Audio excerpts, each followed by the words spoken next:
மக்களுடன் மனதின் குரல் பொதிகை தமிழ் தொலைக்காட்சியில் 126வது மாதத்தை எட்டி சரித்திர சாதனை படைக்கும் பிரதமர் மோடியின் மன் கி பாத் நிகழ்ச்சி. நாட்டு மக்களுடன் உரையாடும் மோடிஜி நமோ ஆப் மற்றும் சாரல் ஆப் மூலம் பிரதமரோடு பேசி மகிழும் அரிய வாய்ப்பை பெற்றிடுவீர். வி ரமேஷ் வழக்கறிஞர், மாவட்ட பொதுச் செயலாளர், மத்திய சென்னை மேற்கு மாவட்ட பாஜக.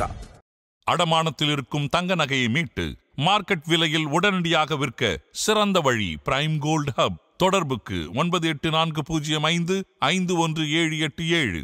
தங்கத்தை மட்டுமல்ல, உங்கள் தன்னம்பிக்கையையும் மீட்டுத் தருகிறோம்.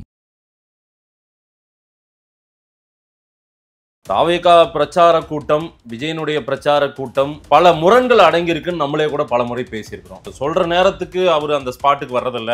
அது அவ்வளோ பெரிய பிரம்மாண்ட கூட்டமா மாறி அந்த கூட்டம் தண்ணி இல்லாம, சாப்பாடு இல்லாம, அங்க அந்த கூட்ட நெரிசல்ல மூச்சு விடாமல் நிறைய பேர் இறந்து போயிருக்காங்க. யார் சார் காரணம்? இந்த 4 மீட்டிங்லையும் நம்ம பார்த்துருக்கோம். திருச்சியில் பார்த்துருக்கோம், அரியலூரில் பார்த்துருக்கோம், நாகப்பட்டினத்தில் பார்த்துருக்கோம், நாமக்கல்ல பார்த்துருக்கோம், திருவாரூரில் பார்த்துருக்கோம். அப்போ எவ்வளோ இடம் உங்களுக்கு இவருக்கு கூட்டம் வருது அப்படிங்கிறத ஒரு காவல்துறை இதுக்கு அனுமதி கொடுக்குறவங்க கணிக்க வேண்டாமா? சார், நான் என்னன்றேன், விஜய் பேச்சை நிறுத்திருக்கலாம். அங்க கட்டுக்கடக்காத கூட்டம், நிலைமை மோசமாகுதுன்னு விஜய் அந்த மக்களை பாதுகாக்க வேண்டிய பொறுப்பு அவர்கிட்ட இருக்குது. ஏன்னா அவரை நம்பி வந்திருக்காங்க. கட்டாயம், அதுல எனக்கு எந்த மாற்று அவர் நிறுத்திட்டு கொஞ்சம் பொறுமை. ஒரு இடத்துல கூட திரு விஜய் அவர்கள் சார், நான் அவரை குற்றம் சாட்டல சார், பேசும்போது ஏறுறவங்களை இறங்குங்கன்னு சொன்னதெல்லாம் நீங்க பார்த்தது இல்லையா சார்? இன்னும் கொஞ்சம் போல்டா சொல்லுங்க சார். அது அது அரசியல் படுத்த வேண்டிய கூட்டம். நான் திருப்பி அதைத்தான் நான் உணர்ச்சி வசப்பட்டு பேசல சார். உயிர் போச்சு சார். குழந்தைங்க வேற சார். இதுல 5, 4, 9 குழந்தைகள் சார். நேத்து ஏர்போர்ட் இறங்கி அவர் உள்ள போறாரு. 31 பேர் இறந்து போயிட்டான்னு ஒரு பத்திரிகையாளர் கேட்கிறாரு. நீங்க ஒரே ஒரு சார், என்னுடைய கூட்டத்தில் நடந்திருக்கு, என்னைய பார்க்க வந்தவங்க, நான் பேசுறத என் கட்சி தொண்டர்களுக்கு நடந்திருக்குது, நான் உங்ககிட்ட பேசுறேன் அப்படின்னு சொல்லிட்டு போலாமல. ஏன் அதை என்னமோ யாருக்கும் மாதிரி போறாரு? அதைத்தான் திருப்பி கேட்கிறேன். விஜயனுடைய மனநிலை உங்களுக்கு என்ன சார் தெரியும்? இப்போ ஒரு வீட்டில் ஒரு இலவு விழுந்துருச்சு. இலவு விழுந்த வீட்டில் போயிட்டு நீங்க ஒரு மைக்கை நீட்டினீங்கன்னா அவங்க அந்த இலவு எடுக்கிறதுல அந்த அந்த உணர்ச்சி வேகத்துல இருப்பாங்களா? நின்னு பத்திரிகை எடுப்பாங்களா? விஜய் இலவு வீட்டுல நின்னவர் அவரு இல்ல. திருச்சி ஏர்போர்ட்ல ஏறி அவர் பாட்டுக்கு நேரா போறாரு. தனி விமானத்துல சென்னை சேர்றாரு. அதாவது சிஎம் இரவு போய் அங்க ஸ்பாட்டுக்கு போறாரு. ஒட்டுமொத்த தமிழ்நாடும் அந்த பக்கம் திரும்பி இருக்கும்போது இவர் மட்டும் கூட்டத்தை முடிச்சுட்டு இவர் சென்னை சேர்றாரு சார். அப்ப இந்த இடத்துல விஜய் காலதாமமா போனது ஒரு தவறுதான். ஒரே நிமிஷம். ஆனா அதுதான் முழுக்க எல்லாத்துக்குமே காரணமா? ஆமா. அப்ப எந்த ஒரு நீங்க சொல்ற மாதிரி அலை போல கூட்டம், மக்களுடைய வெள்ளம் கேள்விப்பட்டிருக்கோம். நம்ம வெள்ளத்தை பார்த்தோம். அந்த வெள்ளத்துக்குள்ளார நீங்க ஆம்புலன்ஸ் விடும்போது, அந்த வெள்ளத்தை பிரிக்கும் போது மீதி இன்னும் மக்களுடைய அடர்த்தி அதிகமாகும் ஆகாதா? அப்ப அதுக்குள்ளார நீங்க ஆம்புலன்ஸ் போயிட்டு வர்றதுதான் ரூட்டுன்னா அந்த இடத்துல எதுக்கு நீங்க அனுமதி கொடுத்தீங்க? அப்ப இது அனுமதி கொடுத்தவர்களுடைய குற்றமா இல்ல அந்த இடத்துல வந்த கூட்டத்தினுடைய குற்றமா? இன்னைக்கு எல்லாருமே வைக்கக்கூடிய ஒரே வேண்டுகோள்னா இது மாதிரி நடக்கக்கூடாது, இது மாதிரி நடக்கக்கூடாதுங்கிறதானே. அப்ப இது மாதிரி நடக்கக்கூடாதுன்னா அதுக்கு நியாயமான விசாரணை, நியாயமான நடவடிக்கை வேணும். அப்ப இந்த ஒரு நபர் கமிஷன்ங்கிறது ஏற்புடையதில்லை. இது சிபிஐ என்கொயரிக்கு போகணும். அதன் தமிழர்களுக்கு வணக்கம். பல்வேறு துறைகளில் ஆக சிறந்த ஆளுமைகளை சந்தித்து நாம் நேர்காணல் எடுத்து வருகிறோம். அந்த வகையில் மீண்டும் நம்மோடு இணைந்திருக்கிறார் அரசியல் விமர்சகர் திரு நந்தகுமார் அவர்கள். அவரிடம் கேட்பதற்கு நிறைய இருக்கின்ற வாரங்கள் அவரிடமே கேட்போம். வணக்கம் நந்தகுமார் சார். வணக்கம் மாதேஷ். இந்த கரூரில் நடந்த மிகப்பெரிய துயர சம்பவம், கிட்டத்தட்ட 39 பேர் உயிரிழந்திருக்காங்க. இன்னும் 20 பேர் கேஷுவாலிட்டி ஐசியூவில் தான் இருக்காங்க. ரொம்ப ஒரு தாங்க முடியாத ஒரு துயர சம்பவத்தை இந்தியாவே திரும்பி பார்க்கிற அளவுக்கான சம்பவமாக இது மாறி இருக்கிறது. தாவேகா பிரச்சார கூட்டம், விஜயனுடைய பிரச்சார கூட்டம், அது பல முரண்கள் அடங்கியிருக்குன்னு நம்மளே கூட பல முறை பேசியிருக்கிறோம். சொல்ற நேரத்துக்கு அவர் அந்த ஸ்பாட்டுக்கு வர்றதில்ல. அது அவ்வளோ பெரிய பிரம்மாண்ட கூட்டமாக மாறி அந்த கூட்டம் தண்ணி இல்லாமல், சாப்பாடு இல்லாமல், நீர்ச்சத்து குறைபாடு, அங்கே அந்த கூட்ட நெரிசல்ல மூச்சு விடாமல் நிறைய பேர் இறந்து போயிருக்காங்க. யார் சார் காரணம்? இது உள்ளபடியே மிகவும் துரதிர்ஷ்டவசமான நிகழ்வு, நடந்திருக்கக்கூடாத ஒரு நிகழ்வு. ரொம்ப வலியும் வேதனையும் எந்த விதத்துலையும் நமக்கு யாருக்கும் நம்மளால் ஆறுதல் சொல்ல முடியாத அளவுக்கு நிகழ்வு. இந்த மாதிரி ஒரு மோசமான விபத்தில் உயிரிழந்த அந்த குடும்பத்தை சார்ந்த நபர்களுக்கும், அவர்களது நண்பர்களுக்கும், உறவினர்களுக்கும், தமிழக வெற்றி கழகத்தினுடைய தோழர்களுக்கும், அந்த கட்சியினுடைய தலைவருக்கும், இந்த பிரிவால் வாடக்கூடிய அத்தனை பொதுமக்களுக்கும் எனது ஆழ்ந்த இரங்கல்கள். அதோடு மட்டும் இல்லாமல் இந்த ஆன்மாக்கள், இறந்த ஆன்மாக்கள் எல்லாமே ஒரு நற்கதி அடையணும்னு எல்லாருமே நம்ம பிரார்த்திப்போம். இதில் யார் குற்றவாளிங்கிறது ஒரு பெரிய கேள்வி மாதேஷ். இதில் இன்னைக்கு ஒரு அரசாங்கம் அப்படின்னு ஒன்று இருக்குது. இன்றைக்கி நீங்கள் எதை ஒன்று நடத்தணுன்னாலும் நீங்கள் அரசாங்கத்துக்கிட்ட தான் நம்ம வந்து அனுமதி வாங்கி ஆகணும். இதே கட்சி அரசாங்கத்துக்கிட்ட தான் அனுமதி வாங்கியும் நடத்துகிறாங்க. ஏற்கனவே வந்து 2 தடவை போயிட்டு வந்துட்டார், 4 மாவட்டங்களில் பேசிக்கிட்டார். விஜய் அவர்களுக்கு வந்த கூட்டம் எப்படிப்பட்ட கூட்டம், எவ்வளோ கூட்டங்கள் கூடுதுன்னு பார்க்குறோம். நாகப்பட்டினத்தில் மீட்டிங்கில் தெளிவாகவே பேசுகிறாரு. நாங்கள் என்னத்தை பெருசாக கேட்குறோம், ஒரு நல்ல விசாலமான இடத்த கொடுங்க, வரக்கூடிய மக்கள் வந்து இருந்து பார்த்து வசதியாக கேட்டுட்டு போகட்டுன்னு தானே கேட்குறோம். இதில் என்ன உங்களுக்கு வந்து இவ்வளோ குறைபாடுகள் இருக்குது, இவ்வளோ மக்கள் வந்து போக முடியாத அளவுக்கு நெருக்கமான இடத்துல நீங்கள் ஏன் வந்து அனுமதி கொடுக்குறீங்க அப்படிங்கிறத இவர் நாகப்பட்டினத்திலே பேசியிருக்கார். இப்போ நம்ம கரூரை எடுத்து பார்க்கும்போது அவங்க வந்து 2 இடத்துல பர்மிஷன் கேட்குறாங்க. ஒன்று வந்து உழவர் சந்தை திடல், இன்னொன்று வந்து ஒரு ரவுண்டானா. அந்த ரவுண்டானா வந்து அவங்க பர்மிஷன் கொடுக்கக்கூடிய லெட்டர்லேயே அந்த இடத்த பூரா இன்ஜினியரை வச்சு அளந்து 1,20,000 ஸ்கொயர் ஃபீட் இருக்கக்கூடிய ஏரியா, இதில் வந்து 60,000 நபர்களுக்கு கிட்ட நின்று பார்க்கக்கூடிய வசதி வாய்ப்பு இருக்கக்கூடிய பரந்து விரிந்த இடம். அதனால் இதில் வந்து நாங்கள் ஒரு 10,000க்கு மெம்பர்களுக்கு பக்கமாக எதிர்பார்க்குறோம். ஆனால் 60,000 வரைக்கும் இதில் கொள்ளளவு உள்ள இடம்னு சொல்லிட்டு அந்த ப்ளூ பிரிண்ட் எல்லாம் அவங்க சர்வே பண்ணதெல்லாம் வந்து அப்ரூவல் கேட்குறாங்க. மாலை 3 மணியிலிருந்து 10 மணி வரைக்கும் எங்களுக்கு பர்மிஷன் கொடுங்கன்னு கேட்குறாங்க. ஆனால் இவங்க கொடுத்த இடம் வந்து எந்த இடம், இப்போ நமக்கு இந்த ஒரு பெரிய ட்ராஜடி நடந்த இடம். இந்த இடத்த பார்க்கும்போது அது 100 அடி ரோடு கூட கிடையாது. இந்த இடத்துல போனீங்கன்னா நீங்கள் அந்த பக்கம் தான் வெளியே வர முடியும். அந்த அளவுக்கு வந்து ஒரு இக்கட்டான ரோடு. அப்போது நீங்கள் இந்த 4 மீட்டிங்லேயும் நம்ம பார்த்துருக்கோம். திருச்சியில் பார்த்துருக்கோம், அரியலூரில் பார்த்துருக்கோம், நாகப்பட்டினத்தில் பார்த்துருக்கோம், நாமக்கல்லில் பார்த்துருக்கோம், திருவாரூரில் பார்த்துருக்கோம். அப்போ எவ்வளோ இடம் வந்து உங்களுக்கு இவருக்கு கூட்டம் வருது அப்படிங்கிறத ஒரு காவல்துறை இதுக்கு அனுமதி கொடுக்குறவங்க கணிக்க வேண்டாமா? இது அந்த கட்சியை சார்ந்தவங்க கணிச்சு 1,20,000 சதுர அடி இருக்கக்கூடிய இடத்துல 60,000 பேர் நின்ன வசதியாக பார்க்கக்கூடிய இடம்னு பர்மிஷன் கேட்குறாங்க. இல்லை 10,000 பேர் தான் கூடுவாங்கன்னு பர்மிஷன் கேட்டதா தானே லெட்டர் பேட் வந்து அந்த 10,000க்கு முன்னாடி நீங்கள் வரியா படிச்சீங்கன்னா இதில் 1,20,000 ஸ்கொயர் ஃபீட்டு 60,000 பேர் வரைக்கும் நின்று பார்க்கக்கூடிய ஏற்புடைய இடமா இருக்குது. ஆனால் எங்கள் சார்பில் இருந்து ஒரு 10,000 பேர்த்த எதிர்பார்க்குறோன்றோம். இப்போ உடனே நீங்கள் 10,000 தானே சொன்னீங்கன்னு நம்ம குறைபாடுகள் சொல்லக்கூடாது. இப்போ நம்ம வந்து ஒரு வீட்டில் கல்யாணம் நடத்துகிறோம். கல்யாணம் நடத்தும் போது நம்ம ஒரு 1000 பத்திரிக்கை அடிப்போம், இல்லை ஒரு 1,500 ஆளுங்களுக்கு வசதி வாய்ப்புக்கு தகுந்த மாதிரி அடிப்பாங்க. எங்கேயாவது இது வரைக்கும் கல்யாணம் நடத்தணுங்க வீட்டில் யாரை கூப்பிட்றாங்க என்ன ஏதுங்கிறது பூரா தெளிவாக தெரியும். அவங்க தான் போய் அழைக்கிறாங்க. எங்கேயாவது நாங்கள் 1000 பேர் தான் கூப்பிட்டோம், 1000 பேர் கரெக்டாக வந்துட்டு போயிட்டாங்கன்னு டேட்டா இருக்கா? இல்லை எங்கேயாவது வந்து கல்யாணத்துக்கு சமைச்ச சாப்பாடு மிச்சமாகாமையோ இல்லை வந்து அதிகமாக போகாமையோ குறைபாடு இல்லாமையோ இருந்திருக்குதா? அப்போ நம்ம பார்த்து நடத்தக்கூடிய நம்ம கண்ட்ரோலில் முழுக்க நம்மளுடைய கண்ட்ரோலில் இருக்கிறது நம்ம வீட்டில் நடத்தக்கூடிய ஒரு விழா. அந்த விழாலேயே நம்ம யாரை அழைக்கிறோம், யாரை அழைச்சிருக்கிறோம், எத்தனை பேர் வருவாங்கங்கிறத பூரா நம்ம தான் கணக்கு போடுறோம். நம்மனாலே நம்ம வீட்டில் நடத்தக்கூடிய கல்யாண காது குத்துக்கு சரியான கூட்டத்தை வந்து நிர்ணயிக்க முடியுதா? முடியலையே. இது வந்து மக்கள் வெள்ளம் வருது. இல்லை சார், அந்த மக்கள் வெள்ளம் இவர் எப்பெல்லாம் இன்னும் தாமதப்படுத்துகிறாரோ, குறிப்பிட்ட நேரம் சொல்ற நேரத்தை மீறி போறாரோ இன்னும் அதிகமாகுது. இன்னொன்னா அவர் பின்னாடியே அணி திரண்டு ஒரு கூட்டம் வருது, சரிங்களா? அவர் வந்து நின்ன பிறகு இன்னும் கூடும் கூட்டம். ஆமா தானே? இது எல்லாமே இது இயல்பாவே அது நடக்கும். எப்பவுமே கூட்டம் தொடங்குவதற்கு முன்பாக அங்கங்க இருப்பாங்க, கூட்டம் தொடங்கியதுமே எல்லாம் ஒன்று கூடிடுவாங்க. ஆமாவா? இது வந்து முன்னேறி வர்ற கூட்டம். இது அங்கங்க நின்று வேடிக்கை பார்க்குற கூட்டம் மட்டும் கிடையாது. இது விஜய்க்கு நல்லா தெரியும், தாவேவுக்கு நல்லா தெரியும். ஆமா தானே? இது பெரிய கூட்டமாகுது. இது வந்து நாம வந்து குறிப்பிட்ட நேரத்துக்கு போறதில்லைன்றத இவங்களுமே காவல்துறை வந்து நமக்கு கொடுத்த இடம் குறுகலான இடம்ன்றது தாவேகாவினுடைய பார்வை குற்றச்சாட்டு அவங்க வைக்கிறது. ஆமா தானே? எங்களுக்கு அவங்க மட்டும் குற்றச்சாட்டு இல்லை, இன்னைக்கு பல ஊடகங்களை பார்க்கும்போது பெரும்பாலான மக்கள் வைக்கக்கூடிய குற்றச்சாட்டு இதுதான். Right sir. இப்போ வந்து கூட்டம் கட்டுக்கடங்காம போகுது, நாளைக்கு இஷ்யூ ஆனா இது வந்து தாவேகா மேல பழி சுமத்துவாங்க, இது நமக்கு தான் பாதிப்புன்றத இவங்களும் உணரணும்ல. இவங்களும் உணரணுமா? அதாவது இன்னைக்கு இப்போ இந்த மாதிரி கூடுறது, இந்த மாதிரி பிரச்சனை வர்றதெல்லாம் எந்த சப்ஜெக்ட்ல வருது? லா அண்ட் ஆர்டர் தான்.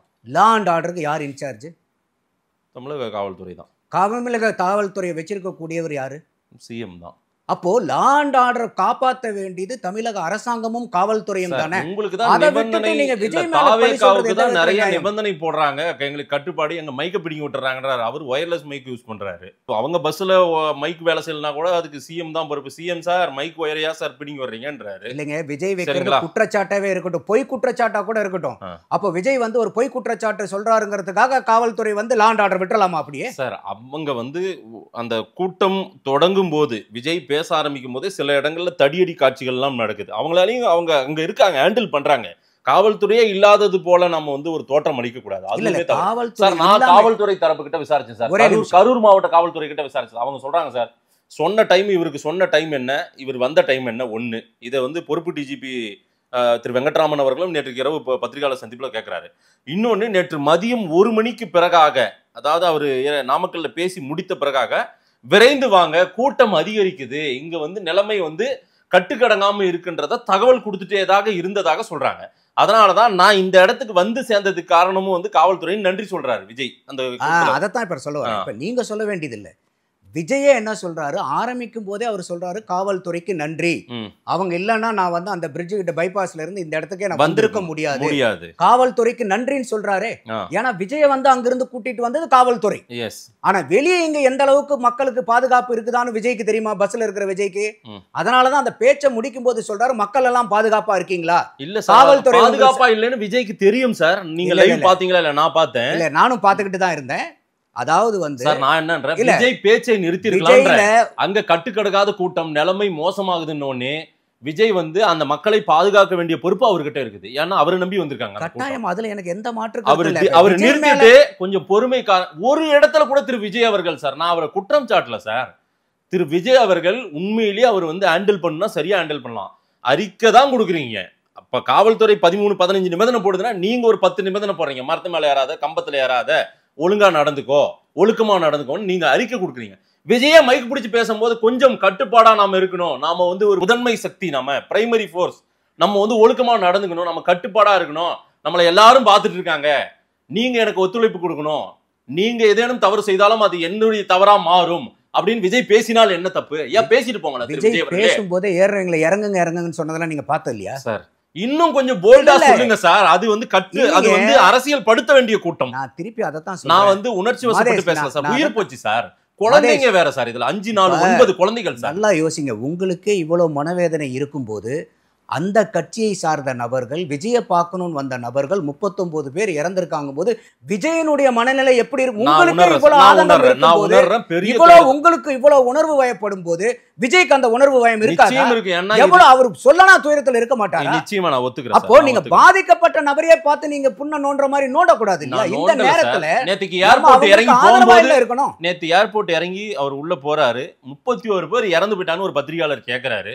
நீங்க ஒரே ஒரு சார், என்னுடைய கூட்டத்தில் நடந்திருக்கு, என்னைய பார்க்க வந்தவங்க, நான் பேசுறத என் கட்சி தொண்டர்களுக்கு நடந்திருக்குது, நான் உங்ககிட்ட பேசுறேன் அப்படின்னு சொல்லிட்டு போலாமல. ஏன் அதை வந்து என்னமோ யாருக்கும் மாதிரி போறாரு? அதைத்தான் திருப்பி கேட்கிறேன். விஜயனுடைய மனநிலை உங்களுக்கு என்ன சார் தெரியும்? இப்போ ஒரு வீட்டுல வந்து ஒரு இலவு விழுந்துருச்சு, இலவு விழுந்த வீட்டுல போயிட்டு நீங்க ஒரு மைக்கை நீட்டினீங்கன்னா அவங்க அந்த இலவு எடுக்கிறதுல வந்து அந்த அந்த உணர்ச்சி வேகத்துல இருப்பாங்களா? நின்னு பத்திரிகை எடுப்பாங்களா? விஜய் இலவு வீட்டுல நின்னவர் அவரு இல்ல, திருச்சி ஏர்போர்ட்ல ஏறி அவர் பாட்டுக்கு நேரா போறாரு, தனி விமானத்துல சென்னை வந்து சேர்றாரு. அதாவது சிஎம் இரவு போய் அங்க ஸ்பாட்டுக்கு போறாரு. ஒட்டுமொத்த தமிழ்நாடும் அந்த பக்கம் திரும்பி இருக்கும்போது இவர் மட்டும் கூட்டத்தை முடிச்சுட்டு இவர் சென்னை வந்து சேர்றாரு சார். விஜய்க்கு இப்ப உங்களுக்கு தோன்ற இந்த எண்ணம் விஜய்க்கு தோன்றி இருக்காதா? நம்ம இந்த இடத்துல இருக்கணும்னு தோன்றி இருக்காதா? நீங்க நியாயமா பேசுங்க. விஜய்க்கு இந்த எண்ணம் வந்திருக்குமா, வந்திருக்காதா? தகவல் என்னன்னா, இல்ல நீங்க இங்க இருந்தீங்கன்னா இன்னும் பிரச்சனை பெருசாகும், கூட்டம் அதிகமாகும், நீங்க இங்க இருக்க வேண்டாம், இது நீங்க இந்த இடத்துல இருந்தா பிரச்சனைகளே வேற மாதிரி போயிடுன்னு சொல்லி அவர் அனுப்பி வைக்கப்பட்டதா தகவல். அப்போ நமக்கு வந்து அந்த பாதிக்கப்பட்ட நபர் உங்களுக்கே இவ்வளவு உணர்ச்சி வயப்படும் போது விஜயனுடைய நிலைமையிலிருந்து பாருங்க. தன்னை பார்க்க வந்தவர்கள், தன்னுடைய கட்சியை சார்ந்தவர்கள், தன்னை நேசித்தவர்கள் நன் மேல இவ்வளவு, நாமக்கல்ல பேசும்போது பேசுறாரு, என் மேல இவ்வளோ நம்பிக்கை வச்சிருக்கீங்களா? நீங்க என் மேல இவ்வளோ நம்பிக்கை வச்சிருக்கீங்களா? 3 வாரத்துக்கு முன்னாடி கூட நான் என்னமோ ஏதோன்னு நினைச்சேன். அவர் என்னத்தை மீன் பண்றாரு? மக்களை சந்திக்க வர்றதுக்கு முன்னாடி கூட எனக்கு இந்த அளவுக்கு நீங்க என் மேல நம்பிக்கை வச்சிருப்பீங்கன்னு தெரியல. இப்ப இந்த அளவுக்கு நீங்க மக்கள் வந்து இருக்கும்போது பாத்துக்கலாம், நான் கண்டிப்பா இதை நான் விட மாட்டேன், உங்களுடைய நம்பிக்கைக்கு பாத்திரமானவனா இருப்பங்கிறத மதியான நாமக்கல்ல பேசுறாரு. பாத்துக்கல. அப்ப அந்த மாதிரி பார்த்துட்டு வந்துட்டு அங்க போகும்போது பிரஸ் மீட் கொடுக்காம போயிட்டாருங்கறனால அவர் வந்து ஆமா நம்மளை பார்க்க வந்தவங்க இந்த மாதிரி ஆயிட்டா பரவாயில்லன்னு போயிருப்பாருன்னு எந்த அடிப்படையில எந்த ஒரு பத்திரிகையாளர் பேச முடியாது சார். ஒண்ணுமே பேசாம சென்னை வந்து அதைத்தான் சொல்றேன். அந்த அளவுக்கு அவருடைய மனநிலை ஒடிஞ்சு போயிருக்குது. அந்த நேரத்துல பேட்டி கொடுக்குற அளவுக்கு மனநிலை இல்ல. அதுதான் சொல்ல வரேன். இன்னைக்கு நம்ம தமிழ்நாட்டின் அத்தனை கட்சி தலைவர்களும் ஒட்டுமொத்த பேரும் 10 மணிக்குள்ளாரவே அத்தனை பேரும் இந்த துயர சம்பவத்தையும் இந்த சம்பவத்துக்கான அறிக்கையை மட்டுமல்லாத அறிக்கை கொடுக்கணும்ன்றது வந்து இது கிடையாது. எல்லாரும் பேசிட்டாங்க. 11 மணிக்கு மேல இவர் வந்து அறிக்கையை கொடுக்குறாங்க. ஒரு அது வரைக்குமே தாவேகா என்ன நிலைப்பாடு, அவங்க என்ன நடந்தது என்னன்றத அவங்க புரியாத புதிராவா இருந்திருப்பாங்க. ஆமாங்க. அவர் வந்து போய் சேர்றாரு. அவர் வீட்டுக்கு போனதுக்கு அப்புறம் உடனடியாக அவர் ட்விட்டர்ல வந்து நைட்டு வந்து வருது 11:45 வருது. அப்பதான் போய் சேர்றாரு அவரு. அப்போ நம்மளுடைய பார்வை என்னன்னா, இன்னைக்கு அரசியல் கட்சிகள் தலைவர்கள் அங்க பூராமே போயிருக்காங்க, பார்த்துருக்காங்க. இதெல்லாம் பாராட்டப்பட வேண்டிய விஷயம். இதுல எந்த மாற்று கருத்தும் இல்லை. ஆனா அதை வந்து அந்த இடத்துல இவங்க எல்லாமே வந்து இன்னைக்கு தாவேகாவுடைய மக்கள், அவரை பார்க்க வந்த மக்கள் இருந்திருக்கும் போது விஜயனுடைய மனநிலையையும் இன்னைக்கு வேறு கட்சியை சார்ந்த தலைவர்கள் அங்க போய் அவங்களுக்கு ஆறுதல் சொல்ற மனநிலையும் ரெண்டும் ஒரே மனநிலை அல்ல. இதை தெளிவா புரிஞ்சுக்கணும். நம்ம வீட்டுல வந்து இன்னைக்கு ஒரு பெரிய காரியம் நடந்துருச்சு. அந்த வீட்டுல உறுப்பினரா இருக்கக்கூடிய மனநிலையும் அந்த துக்கத்தை விசாரிக்க வந்தவங்களுடைய மனநிலையுமே ஒண்ணு அல்ல. சரிங்க சார். இவர் வந்து இந்த குழந்தைகள், கர்ப்பிணிகள், பெண்கள் கொஞ்சம் வராதிங்க அப்படின்றத 2-3 முறை சொல்லிட்டாரு. பல தடவை சொல்லிட்டு இருக்காரு. ஒவ்வொரு மாநாட்டில இருந்தும் சொல்றாரு. சார் குழந்தைகளை தூக்கிட்டு வர்றவங்கள அங்க சார் நான் என்னன்ற ஒவ்வொரு கட்சிக்குமே அவங்க ஒரு தொண்டர் படை மாதிரி கூட ஒரு ரெடி பண்றாங்க. ஆமாவா இருக்கு அசம்பிள். எனக்கு தெரிஞ்சு திமுக அதிமுக கூட்டங்களுக்கெல்லாம் போனாங்கன்னா அது இருக்கும். ஒரு தொண்டர் படை இருக்கும். நாம் தமிழர்ல அது ஒரு பாணி இருக்கும். எல்லாத்துக்கும் சுற்றுச்சூழல் பாசறை அப்படி எல்லாத்துக்கும் ஒரு கட்டுப்பாடு இருக்கும். அவங்க வந்து ஒரு அலாட் பண்ணுவாங்க. காவல்துறை அலாட் பண்றதை விட இவங்க ஒரு ஒழுக்கத்துக்கு கொண்டு வருவாங்க. விஜய் தரப்புல ஏன் அப்படி ஒரு அணி அமைச்சு நீங்க கட்டமைச்சு அதெல்லாம் செஞ்சிருக்கணும் இல்ல? இல்ல அதைத்தான் வந்து பாத்தீங்கன்னாக்கா இன்னைக்கு வந்து இவங்க புதுசா வந்திருக்கக்கூடிய கட்சி 1.5 வருடம் சார் 2 வருஷம் ஆகி போச்சு சார். இன்னும் எத்தனை நாளைக்கு இவங்க புதுசு இல்ல நான் சொல்றது இப்ப நீங்க இந்த மக்கள் பூராமே வெறும் கட்சி தொண்டர்கள் மட்டும் அங்க இல்ல. விஜய வந்து மானசீகமா நேசிக்கக்கூடிய அன்பு செலுத்தக்கூடிய கூட்டமும் அங்க வருது. அந்த அளவுக்கு மீறிய கூட்டம். அப்போ நம்ம எல்லாத்தையும் குறை சொல்றமே ஒழிய இந்த இடம் வந்து விசாலமான இடம் கொடுத்திருந்தா இந்த பிரச்சனையே வந்திருக்காதே. அப்ப அதுக்கு அஸ்திவாரமா இருக்கக்கூடிய பிரச்சனை விஜய் மேல இருக்கக்கூடிய என்னுடைய ஒரு குற்றச்சாட்டும் இருக்கு. ஏன் ஒரு கூட்டத்தை வந்து நான் பேசலைங்க, நான் வரலைங்க, பிரச்சாரத்துக்கு வரல, இவங்க வந்து சரியான இடத்தை எனக்கு கொடுக்கலைங்க அப்படின்னு விஜயே பேசலாம்ல? இவர் தடையை இனிமேல் அது நடக்கும் தான் எதிர்பார்க்கிறேன் சார். நான் முன்ன முறையே சொன்ன வெறும் சனிக்கிழமை தான் இவர் போயிட்டு இருக்காரு. இவர் வந்து இதெல்லாம் என்ன சார் அரசியல்னு நான் கேட்டேன். ஆமாவா உங்ககிட்டயே சொன்னேன் நான். அவர் வந்து அதை மாத்திக்கிற மாதிரி இல்லை. அவர் சனிக்கிழமை தான் போவார் போல தெரியுது. சரி போட்டோம் பாருங்க. இனி அடுத்த சனிக்கிழமைக்கு போக முடியுமான்றது ஒரு சிக்கலும் இருக்குல்ல. இப்போ இல்ல எங்க வந்து நிறுத்தி இருக்காரு பாருங்க. விஜய் மேல எனக்கும் விமர்சனம் இருக்கு. என்ன விமர்சனம்னா விஜய் எப்பயுமே வந்து பங்க்சுவலான பர்சன்ங்கிறதா நம்ம கேள்விப்பட்டது. 8:45 வந்து நாமக்கலுக்கு வரதா சொல்லியிருந்தாங்க. ஆனா அவர் இங்க சென்னையிலிருந்து கிளம்புனதே 8:45. அதுல எனக்கு விஜய் மேல விமர்சனம் இருக்கு. விஜய் மேல விமர்சனம் இருக்குதுங்கிற நான் சொன்னது நீங்க கவனிக்கலையா? அப்ப இந்த இடத்துல வந்து விஜய் காலதாமமா போனது ஒரு தவறுதான். ஒரே நிமிஷம். ஆனா அதுதான் முழுக்க எல்லாத்துக்குமே காரணமா? ஆமா. அப்ப எந்த ஒரு அரசியல் கட்சி கூட்டத்திலாவது எந்த ஒரு அரசியல் இருங்க நான் கேட்கிற கேள்வி பதில் சொல்லுங்க. இது வரைக்கும் எந்த ஒரு அரசியல் கட்சிகளும் நடத்த கூட்டத்துல அந்த தலைவர்கள் கரெக்டா அந்த நொடிமுள் நிக்கிற அளவுக்கு வந்திருக்காங்களா? ஒரு மீட்டிங் சொல்லுங்க. எத்தனை மீட்டிங் தலைவர்கள் வழியில நாங்க வந்து பாதுகாப்பு இல்ல, எங்களுக்கு வந்து கூட்டம் கூடிருச்சு, வர்றதுக்கு லேட் ஆயிருச்சு. அந்த தலைவர்கள் வர்ற வரைக்கும் அந்த நேரத்தை செலவழிக்கிறதுக்கு எத்தனை பேருக்கு மேடை அந்த மேடை ரோட் ஷோவோ வீதி உலா போறதுக்கோ இது இல்லங்க மாதேஷ் நான் சொல்றது வந்து 8:45க்கு டைம் வாங்கிட்டு காலையில 6 மணிக்கு நேற்றுக்கு நான் காலையில 6 மணிக்கு லைவ் பாக்குறேன் சார். 6 மணிக்கே நிக்கிறான் சார் விஜய் வருவாங்க. 8:45க்கு வருவாங்க தானே அவன் நிக்கிறான். நீங்க எத்தனை மணிக்கு 2 மணிக்கு போய் பேசுறீங்க? அதான் நான் சொல்ல வரேன். விஜய் மேல எனக்கு அந்த குற்றச்சாட்டும் உண்டு. பங்க்சுவலா இருக்கிற ஆளு ஏன் வந்து இந்த அன்னைக்கு தவறுனீங்கங்கிற குற்றச்சாட்டு உண்டு. எல்லா டே 1ல இருந்தே அவர் தப்பு பண்ணிட்டு இருக்காரு. என்ன தப்பு பண்ணிருக்காரு சொல்லுங்க? நமக்கே வந்து வாரமான சனிக்கிழமை போறதுக்கு எனக்கு விமர்சனம் இருக்கு. போன தடவை பேசியிருக்கோம். ஒரு நாள் மக்களை சந்திங்க, ஒரு நாள் வந்து நிர்வாகிகளை சந்திங்க நம்ம பேசியிருந்தோம். அது உங்களுடைய பெரராகேட்டிவ் டூர் ப்ரோக்ராம். மக்கள் இப்ப இந்த இடத்துல எனக்கு இன்னொரு பக்கம் என்ன கோபம், மாசா தன்னைய வந்து காட்டணும். தன்னுடைய கட்சி கூட்டம் பெரிய கூட்டமா இருக்குது பாருங்க, என்னைய நம்பி இவ்வளவு பேர் இருக்கீங்களா அப்படின்னு நாமக்கல்ல சொன்னார்ல, அந்த மாதிரி ஒரு கூட்டத்தை காட்டணும்னு தாவேகா விரும்புறாங்களோ? எந்த கட்சி கூட்டத்தை காமிக்கணும் விரும்பாத கட்சி மட்டும் சொல்லுங்க. இல்ல சார் இந்த மாதிரி இல்ல ஒரே நிமிஷம் நடந்து போச்சு. எந்த கட்சி இருங்க இன்னைக்கு அவர் வண்டியில இருந்து 5 தண்ணி கேன் போடுறாரு. இருங்க நான் கேக்குற கேள்வி பதில் சொல்லுங்க. ஒரே ஒரு அரசியல் தலைவர் இது வரைக்கும் என்னுடைய மாநாட்டுக்கோ என்னுடைய கூட்டத்துக்கோ சிறுவர்களையோ குழந்தைகளையோ முதியவர்களையோ வந்து பிசிக்கலி சேலஞ்சு பீப்புளையோ கர்ப்பிணி பெண்களோ வராதுங்கன்னு இது வரைக்கும் எந்த அரசியல் கட்சி தலைவரால் அறிக்கை விட்டுருக்காங்களா? இன்னைக்கு வரைக்கும் ஒரு அரசியல் தலைவரை காமிங்க. யாரும் இந்த மீட்டிங்க்கு வராதீங்கன்னு சொல்லியிருக்காங்களா? அந்த வகையில ஏன் நீங்க விஜய் பாராட்டக்கூடாது? அவர் வராதீங்கன்றாருங்க. விஜய் சரிப்படுத்த வேண்டியது நிறைய இருக்குன்னு சொல்றோம். நம்ம இப்ப கூட அவரு குற்றவாளின்னு சொல்லல, மாற்றுக்கருத்து இல்ல, சரிப்படுத்த வேண்டியது எக்கச்சக்கமா இருக்குன்றேன். இது நியாயமான வார்த்தை. குற்றம் சாட்டப்படுறதுல நியாயம் இல்ல. இப்ப எனக்கு நான் என்ன, குற்றவாளின்னு சொல்லல சார், அவரு டே 1ல இருந்தே சரிப்படுத்தலன்னு நான் சொல்றேனே. நேத்து எனக்கு அந்த நிகழ்ச்சியை பார்த்துட்டு இருக்கும்போது எனக்கே பெருங்கோபம். என்னடா இந்த அளவுக்கு ஆகுது? என்ன கோபம் வருதுன்னா, அந்த கை குழந்தையெல்லாம் தூக்கிட்டு நீங்க ஏன் அந்த மாநாட்டுக்கு போறீங்க, கூட்டத்துக்கு போறீங்க? பொதுமக்களுக்குன்னு ஒரு சிந்தனை வேண்டாமா? நீங்க வந்து விஜயனுடைய அபிமானிகளா இருங்க, அவரை பார்த்தே தீர்வுன்னு சொல்லுங்க. அந்த பச்சை குழந்தைக்கு என்ன தெரியும்? இல்லைங்க என் பையன் வந்து விஜயை பார்த்தே துடிக்கிறான், சரி நீங்க விஜயை பார்க்கலான்னு போறீங்க.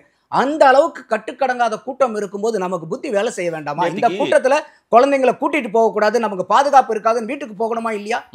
அப்ப இந்த இடத்துல எனக்கு அந்த மாதிரி பொதுமக்கள் மேலே எனக்கு நேற்று அந்த லைவ் போகும்போது அவ்வளவு கோபம் வருது.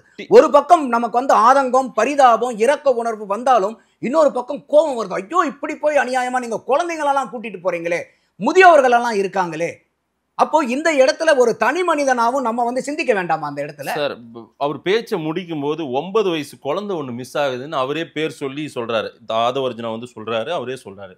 அப்பவே கூட அதை ஒரு மெசேஜா சொல்லலாம். நான் தான் குழந்தைகள் எல்லாம் கூட்டிட்டு வராதுன்ற, இப்ப மிஸ் ஆகி போச்சு பாரு, காவல்துறை சார் ஹெல்ப் பண்ணுங்க சார்ன்றாரு. அதெல்லாம் சொல்றாரு அவரு.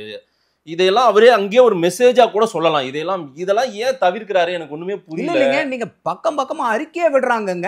பல தடவை பேசியிருக்காங்க. மைக்க பிடிச்சு பேச சொல்லுங்க சார். அவரை முதல்ல 3 நிமிஷம் பேசுறத ஒரு 15 நிமிஷம் பேச சொல்லுங்க, 10 நிமிஷம் பேச சொல்லுங்க. அதெல்லாம் சொல்லாம இருப்பாங்க. யதார்த்தத்தை பேச சொல்லுங்க. விஜய என்ன யதார்த்தம் தவறிட்டாருங்கிற நான் சொல்றது. இப்போ இது மட்டும் தான் குற்றமா? அந்த இடத்துல நீங்க அந்த நேத்து லைவ் பார்த்தேன் நீங்க சார். ஒரே நிமிஷம் நான் கேக்குறேன். ஒரே நிமிஷம். மாட்ன சில நண்பர்கள் என்கிட்ட இருக்காங்க. அவங்க சொல்றாங்க அலை வந்து அலை அடிக்கும் பாருங்க, அந்த மாதிரி மக்கள் அலை வந்து இப்படி, அதனாலதான் அவன் பம்பிங் ஆகாம அவனுக்கு காத்து வராம மோதிக்கிட்டாங்க. அதாவது 5 பேர் நிக்கிற இடத்துல 50 பேர் நின்னாங்க. உண்மை அலைதானே, நம்மளும் பார்த்தோம்ல. ஏன் விஜய்க்கு தெரியல? அங்க மேல இருந்து பார்த்தவருக்கு ஒரே நிமிஷம். அலை அடிக்குது இல்ல, அலைனாவே என்ன அர்த்தம்? நகரத்துக்கே இடம் இல்லாம இப்படி அப்படி போயிட்டு இருக்குல்ல, அதுக்குள்ளார ஏன் ஆம்புலன்ஸ் வருது? அந்த ஆம்புலன்ஸ் வரும்போது எவ்வளவு தூரம் ரோடு அகலப்படுத்தப்பட்டது அதையும் பாத்தீங்களா இல்லையா லைவ்ல? அப்போ மக்கள் நகரத்துக்கே இடம் இல்லாத இடத்துல ஒரு வண்டி போற அளவுக்கு ஆம்புலன்ஸ் நீங்க ரோடு நீங்க விரிக்கும் போது அந்த மக்கள் இன்னும் போய் நெருக்க மாட்டாங்களா? அப்ப அந்த குற்றச்சாட்டை என்ன வருது? ஒரே நிமிஷம். இல்ல ஒரே நிமிஷம். அவங்களே ஏற்பாடு இல்ல, இதெல்லாம் நம்ம தெளிவா ஆழமா பேசி ஆகணும். அப்போ இந்த அளவுக்கு கூட்டம் நீங்க சொல்ற மாதிரி ஒரு ஊசி போட்டா கூட எடுக்க முடியாத கூட்டத்துல அலை அடிக்கும் போது ஆம்புலன்ஸ் வருதுன்னா அதுக்கு உண்டான வழியை விடும்போது எவ்வளவு அலை அடிக்குது. அப்ப இந்த ஆம்புலன்ஸ் கதை இது வரைக்கும் எத்தனை தடவை நம்ம பார்த்திருக்கிறோம்? அப்ப அந்த ஆம்புலன்ஸ் விட்டாங்கன்றீங்க. எனக்கு அது தெரியாது. ஆனா அந்த ஆம்புலன்ஸ் வந்ததுக்கு அப்புறம் தான் தள்ளுமுள்ள அதிகமா நடக்குது. அந்த ஆம்புலன்ஸ்ல டிவிக்கு கொடி எல்லாம் இருக்குது. விஜயே கேக்குறாருங்க அவரே, என்னங்க ஆம்புலன்ஸ்ல நம்ம கொடி இருக்குன்னு. அப்ப ஆம்புலன்ஸ்ல யாராவது கொடி கட்டுவாங்களா விவரம் தெரிஞ்சவன்?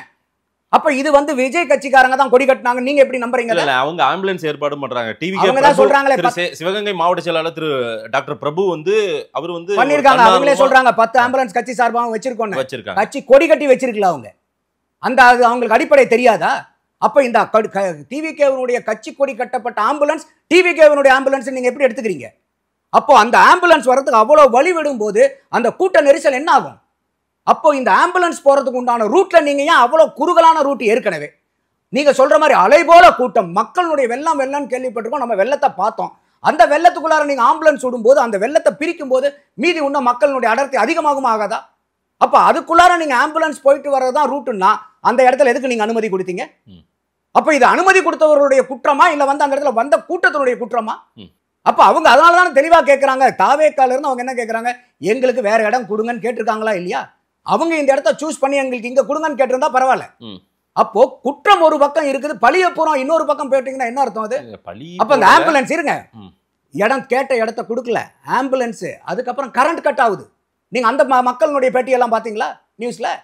கரண்ட் கட் ஆகுது, அந்த இடத்துல வந்து வெளிச்சமே இல்ல. வெளிச்சம் இல்லாத போது யார் விழுந்தாங்க என்ன பண்றதுன்னே தெரியாத அளவுக்கு. அப்ப இது ஏன் நடக்குது? அந்த இடத்துல கரண்ட் கட் எதுக்கு நடக்குது? அதோட அதுக்கு முந்தின நாள் சாயந்தரம் தான் அந்த இடத்துல பர்மிஷன் கொடுக்குறாங்க. காமேஷ் ஒரு வாரத்துக்கு முன்னாடி கொடுத்தாங்களா பர்மிஷன்? இல்ல 4 நாளைக்கு முன்னாடி கொடுத்தாங்களா? நாளைக்கு சாயந்தரம் நடக்கிறதுக்கு இன்னைக்கு சாயந்தரம் பர்மிஷன் கொடுக்குறீங்க. அப்போ ஒரு தாவேக்கா ஒரு 1.5 வருஷ கட்சியினால அந்த 15-20 மணி நேரத்துல என்னத்தை செஞ்சிட முடியும்? ஒரு 1.5 வருஷ கட்சி அனுபவம் இருக்கக்கூடிய கட்சி. அப்போ எல்லா இடத்துலையும் நீங்க தவறுகள் இன்னொரு பக்கம் வச்சுக்கிட்டு தூக்கி 1.5 வருஷம் ஆளுங்க மேல வந்து நீங்க பழி போடுறதுல எந்த விதத்துல நியாயமா இருக்க முடியும்? நம்ம நடுநிலைமையானதான பேசணும். விஜய் தப்பு பண்ணிருக்காரா? தப்பு பண்ணிருக்காரு. என்ன தப்பு? அவர் லேட்டா வந்தது தப்பு. அதுல எந்த மாற்று கருத்து எனக்கு கிடையாது. நானும் விஜயை பார்த்தே கேட்குறேன், ஏன் நீங்க இந்த மாதிரி வந்து 8:45 கிளம்புறீங்க? நீங்க பங்க்சுவல் பர்சன் கேள்விப்பட்டிருக்கோம். ஆனா உங்களுடைய மீட்டிங்க்கு நீங்க 8:45 இருக்க வேண்டிய இடத்துல சென்னையில இருந்து 8:45 போறீங்க. அப்ப இதெல்லாம் நம்ம விஜயை பார்த்து கேட்க வேண்டிய நியாயமான கேள்வி. ஆனா அதுக்காக ஒட்டுமொத்தமா ஒரு 8:45 லேட்டா கிளம்புறதுனாலதான் இத்தனை பிரச்சனையும் வந்துச்சுன்னு சொல்றது அபத்தமான வாதம். நான் அதுக்கு தான் இவ்வளவு சான்றுகள் கொடுக்குறேன் உங்களுக்கு. இல்ல, அங்க பேசின சிலர் இந்த குற்றச்சாட்டையும் சொல்றாங்க. சரியான நேரத்துக்கு வந்திருந்தால் அந்த கூட்டம் முடிஞ்சு அவங்கவுங்க விலகி போயிருப்பாங்க. இது வந்து அங்க காத்திருந்த கூட்டம், பல மணி நேரமா காத்திருந்த கூட்டத்துக்கு நீர்ச்சத்து குறைபாடெல்லாம் ஏற்பட்டிருக்குது. இதுல பெண்கள் குழந்தைகள் எல்லாம் தவிச்சிருக்காங்க. இதுல சில பசங்கள்லாம், சின்ன பசங்கள்லாம் பேசுறாங்க சார். நேற்றுக்கு நான் கூட என்னுடைய சோஷியல் மீடியாவில் அதை பதிவு பண்ணேன். ஒரு தம்பி சின்ன பையன் பேசுறான், டிவிக்குன்னா நாங்கள் என்ன கொடூரமா ஏதோ சொல்றான் ஒரு வார்த்தை. இதெல்லாம் என்ன இது? அவங்களுக்கு முதல்ல ஓட்டே இருக்கான்றது தெரியல தம்பிகளுக்கு. வராங்க, ரைட்டு. இந்த கூட்டத்தில் நேற்றுக்கு அதில் பார்க்குற சில பசங்க, சின்ன பசங்க சார், ஸ்கூல் பசங்க, குழந்தைங்க, அதுங்க வந்து கண்ணு மூடிட்டு படுத்துட்டு கிடக்குறாங்க. இது துயரமான சம்பவம். இதெல்லாம் தான் பார்க்கும்போது நமக்கு கோவம் வருது. அந்த குழந்தைங்களை கூட்டிட்டு நீங்க அந்த இடத்துக்கு போக வேண்டிய கட்டாயம் என்ன? ஒரு நபர் பாவம் அவருடைய கை குழந்தை வச்சு ஹாஸ்பிட்டலுக்குள்ள இப்படி அலையிற, எனக்கு அழுக வந்துருச்சுங்க. எனக்கு என்ன பண்றதுனே புரியல. அவ்வளோ கோபமாகவும் மாறுதுங்க. ஒரு குழந்தைய வச்சு அந்த இடத்துல நான் என் பையனை, என் குழந்தைய தூக்கிட்டு நான் சுத்திட்டு இருந்தா எனக்கு எப்படி வலியும் வேதனை வருமோ அந்த வேதனை வருது. அப்ப நம்ம கேள்வி என்ன வருதுன்னா, இந்த குழந்தைய கூட்டிட்டு எதுக்குடா அங்க போனேன்னு கேள்வி கேட்கிற கோபம் வருது நமக்கு. ஒரு குழந்தைய பரிது கொடுத்துட்டாரேங்கிற ஒரு பெரிய நமக்கு பதவிதைப்பு, ஒரு அனுதாபம், அவ்வளோ பீரிட்டு அழுக வந்தாலும் இன்னொரு பக்கம் கோபமாகவும் வருது. இந்த பச்சை குழந்தைய கூட்டிட்டு அங்கே எதுக்கு போற? சரி, என் குழந்தை பார்க்கணும்னு சொல்லிச்சு, பார்க்கணும், குழந்தை என்ன வேணா கேட்கும், அதுக்காக குழந்தை கேட்கறத பூரா நம்ம கொடுக்குறோமா? அப்ப இதையெல்லாம் வந்து நம்ம வந்து இது ஒவ்வொரு தனி மனிதனும் எடுக்க வேண்டிய முடிவு இல்லையா? இதுக்கும் வந்து விஜயை போய் குற்றம் சாட்டுறதுல எந்த விதத்துல நியாயம் வரும்?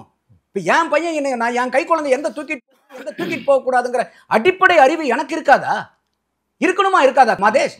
அப்ப நம்ம வந்து இன்னொருத்தவங்களை போய் குற்றச்சாட்டு சொல்றது எந்த விதத்துல நியாயம்? அப்போ இது வந்து பாவம் ஒரு பக்கம், பழி ஒரு பக்கம் போகக்கூடாது. இது எல்லா பக்கமும் வந்து தவறுகள் நடந்திருக்கு. அப்ப என்னோட இன்னொரு வேண்டுகோள் என்னன்னாக்கா, இப்ப உடனடியா வந்து இவங்க தனிநபர் கமிஷன், அருணா ஜெகதீசன் முன்னாள் நீதிபதி, எனக்கு வந்து இதோட நிற்கக்கூடாது.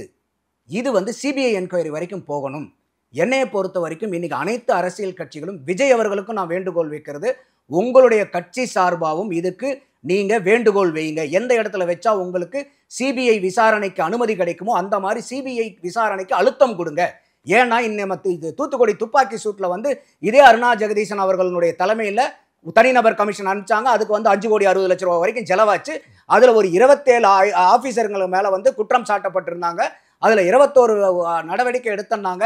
அதுல குற்றம் சாட்டப்பட்டிருந்த அவர் அன்னைக்கு இருந்த ஒரு நபர் வந்து டிஜிபியா ப்ரொமோஷன் ஆகப்பட்டார். ஆமா. அப்போ இந்த அருணா ஜெகதீசன் அவர்கள் கொடுத்ததனுடைய ரெக்கமெண்டேஷன் இது வரைக்கும் என்ன ஃபாலோ பண்ணிருக்காங்கன்னு இன்னைக்கு வரைக்கும் தெரியுமா? அப்போ இந்த வெறும் இந்த ஒரு நபர் விசாரணைங்கிறது எனக்கு ஏற்புடையதே இல்லை. இது வந்து கட்சி சார்பற்று. எனக்கு முக்கியமா நான் சொல்றது, விஜய் அவர்களுக்கு, தாவேக்காவங்களுக்கு நீங்க இதை முன்னிலைப்படுத்தி இதை வந்து நீங்க சிபிஐ விசாரணைக்கு கோரணும். இதுல இருக்கக்கூடிய உண்மைகள் அத்தனையும் வெளியே வரணும். அதோட இதுக்கு மற்ற பிற அனைத்து கட்சிகளும் இதுக்கு ஆதரவு கொடுத்து இந்த நிகழ்வு, ஏன்னா இந்த நிகழ்வு திருப்பி நடக்கக்கூடாதுன்னா அதுக்கு சிபிஐ என்கொயரி மட்டும்தான் இதுக்கு வந்து ஒரே வழி. ஒரு நபர் கமிஷன் போட்டு நம்ம தமிழ்நாட்டில் பார்த்துருக்கோம். இது வரைக்கும் ஒரு நபர் கமிஷன், சந்துரு ஐயா தலைமையிலையும் ஒரு நபர் கமிஷன் போட்டாங்க. அது என்ன ஆச்சுங்கிறது இன்னைக்கு வரைக்கும் அவரே வந்து நிறைய கேள்விகள் கேட்டார். ஜெயலலிதாவின் ஆறுமுகசாமி விசாரணை என்ன நமக்கு ஒரு நபர் கமிஷனுக்கு இது வரைக்கும் விட கிடைச்சிருக்கு, வெடிச்சிருக்கு. அப்போ என்னுடைய ஒரே ஒரு குறிக்கோள் என்னன்னா, இது தனி ஒரு நபர் கமிஷனோட நிக்கிறது இது வந்து ஒரு அப்பத்திக்கு இது வந்து என்ன சொல்றது, ஒரு நிலைமையை சமாளிக்கிறதுக்காக அப்படி ஏற்படுத்தக்கூடிய ஒரு தற்காலிக நடவடிக்கை தானே ஒழிய இது நிரந்தர நடவடிக்கை அல்லங்கிறது என்னுடைய கருத்து. இதை விஜய் அவர்கள் தயவு கூர்ந்து இந்த காணொலியை பார்க்க நேர்ந்துச்சுன்னா கட்டாயமா இது தாவேகா கட்சியின் சார்பாக இன்னும் பிற கட்சிகள், ஏன்னா எல்லா கட்சியுமே இன்னைக்கு வந்து வேதனைப்படுறாங்க. இதுல வந்து கட்சி சார்பற்று எல்லாரும் ஒன்று சேர்ந்து மக்களுக்காக இந்த மாதிரி வந்து ஒரு ஆளுங்கட்சிக்கு ஒரு மாதிரியும் எதிர்கட்சிக்கு ஒரு மாதிரியும் இருக்கக்கூடாது. ஏன்னா கோர்ட்டே இந்த ஃபைண்டிங்ஸை கொடுத்தாங்க. எல்லா கட்சிகளுக்கும் இந்த மாதிரி நடத்தும் போது இப்ப பேசக்கூடிய அரசியல்வாதிகள் கூட என்ன சொல்றாங்க, எதிர்கட்சி தலைவர் கூட என்ன சொல்றாரு, அவங்களுடைய மீட்டிங்களுக்கு போற ஆயிரக்கணக்கில் போலீஸ் குவிஞ்சிருக்காங்க பாதுகாப்பு கொடுக்கறதுக்கு. ஆனா இந்த இடத்துல நீங்க ஒரு கேள்வி கேட்டீங்க, அப்படியே இங்க போலீஸ்காரங்க இல்லையா அப்படின்னு சொல்லிட்டு, இருந்தாங்க. போதுமான அளவுக்கு இல்லைங்கிறதான் குற்றச்சாட்டு. அங்க எந்த அளவுக்கு கூட்டம், அந்த கூட்டத்துல விஜயை கூட்டிட்டு வராங்க. இல்ல சார், இல்ல திரு ஏடிஜிபி டேவிட்சன் தேவாசீர்வாதம் அவர்களுடைய பேட்டி நான் பார்த்தேன். நாங்க அந்த கூட்டத்துக்கு ஏற்ற போலீஸார அங்க நிரப்பியிருந்தோம், போட்டிருந்தோம். அந்த கூட்டம் அப்படி இருந்துச்சுன்னா லா அண்ட் ஆர்டர் எப்படி வரும்? என்னுடைய கேள்வி அதே தான். இப்போ அந்த கூட்டத்துக்கு தகுந்த காவல்துறை நபர்கள் அங்க இருந்திருந்தாங்கன்னா லா அண்ட் ஆர்டர் பிரச்சனை அதுக்கும் மீறி வருதுன்னா அப்ப போலீஸினுடைய செயலற்ற தன்மையா இது? அப்ப அந்த கேள்வி கேட்க வேண்டிய கட்டாயம் வருது இல்லையா? முழு எஃப்ஐஆர் பதிவாயிருக்குது. அப்ப அதுதான் சொல்ல வரேன். இது தயவு செய்து திருப்பி நான் வலியுறுத்தி சொல்றது, ஒரு நபர் கமிஷன்ங்கிறது ஏற்புடையதே அல்ல. இதுக்கு சிபிஐ என்கொயரி வேணும். இதுக்கு ஒரு மிக மிக உயர்மட்ட விசாரணை வேணும். ஏன்னா இதுல பறி கொடுத்திருக்கிறது நம்மள மாதிரி நடுத்தர வர்க்கத்தை சார்ந்தவர்கள், நம்ம மாதிரி சாமானியர்கள் 39 பேர் உயிரிழந்திருக்கிறோம். இன்னைக்கு எல்லாருமே வைக்கக்கூடிய ஒரே வேண்டுகோள்னா இது மாதிரி நடக்கக்கூடாது, இது மாதிரி நடக்கக்கூடாதுங்கிறதானே. அப்ப இது மாதிரி நடக்கக்கூடாதுன்னா அதுக்கு நியாயமான விசாரணை, நியாயமான நடவடிக்கை வேணும். அப்ப இந்த ஒரு நபர் கமிஷன்ங்கிறது ஏற்புடையதில்லை. இது சிபிஐ என்கொயரிக்கு போகணும். அந்த மாதிரி போகும்போது இதுல யாரு தவறு பண்ணியிருந்தாலும், அது எந்த கட்சிக்காரங்க பண்ணியிருந்தாலும், எந்த அதிகாரிகள் பண்ணியிருந்தாலும், எந்த விதமான பாகுபாடும் இல்லாம தகுந்த கடுமையான நடவடிக்கைகள் எடுத்தா மட்டும்தான் இது மறுபடியும் நடக்காதே ஒழிய, இது வெறும் இப்போதைக்கு நம்ம ஏதாவது ஒண்ணு பேட்சப் ஒர்க் பண்ணலாம்னா திருப்பி இதை ரெக்கரிங் ஆகிட்டே இருக்கும். அப்போ பாவம் ஒரு பக்கம், பழி ஒரு பக்கம் போகக்கூடாது. திருப்பி இன்னொரு தடவை சொல்றேன், இந்த மாதிரி உயிரை இழந்து வாழக்கூடிய அந்த குடும்பத்தாருக்கும் அந்த கட்சியை சார்ந்தவர்களுக்கும் விஜய் அவர்களுக்கும் அந்த கட்சி தலைவராகவும் எந்த அளவுக்கு கஷ்டத்துல இருப்பாங்க அந்த நிர்வாகிகள் கட்சிக்காரங்களாம் தெரியும். அத்தனை பேர்த்துக்கும் எனக்கு மனமார்ந்த வருத்தங்களும் ஆழ்ந்த இரங்கல்களும். அந்த ஆன்மா நற்கதி அடைய அனைவரும் நம்ம இறைவனை பிரார்த்திக்கணும். அதுதான் நம்ம கையில இருக்குது. இப்போ நீதி கிடைக்கட்டும் சார், உண்மை வெளிவரட்டும். நேரில் நேரம் கொடுத்து பேசியமைக்கு நன்றி. நன்றி மாதேஷ்.